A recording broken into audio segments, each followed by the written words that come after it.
The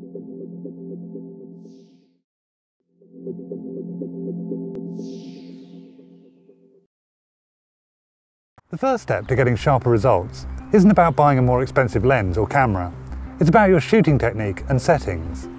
When hand-holding your camera, you need to make sure that you provide a solid base to prevent blur from camera shake. With your right hand positioned comfortably on the hand grip, try positioning your left hand underneath the camera and lens so that it takes the weight of the camera. This position also makes it easy to operate the zoom or focus controls with your left hand while still supporting the camera. If you're using a big, heavy telephoto lens, you'll find it more comfortable to position your left hand under the lens rather than the camera, as it supports the weight more evenly. The next thing to remember is to keep your elbows close to your body rather than out to the sides. And then try to fire the shutter just after you've breathed out. Don't try holding your breath, as this can introduce more movement than normal breathing. And finally, don't stab at the shutter release when you take your shot. Try to press it smoothly to minimise the amount of movement when you fire the shutter.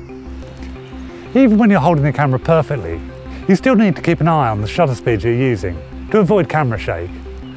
The longer the focal length of the lens, the more it will magnify any movement. So you have to use a faster shutter speed to avoid camera shake. A general rule of thumb is to use a shutter speed of 1 over the effective focal length of the lens. So with a 50mm lens, you should use a shutter speed of 1/50th of a second or faster, but on a small sensor model, it's best to use 1/80th of a second or faster. If there isn't enough light for you to get this shutter speed, you should increase the ISO until you can. Generally, a sharp but slightly noisier image is better than a blurred one with less noise.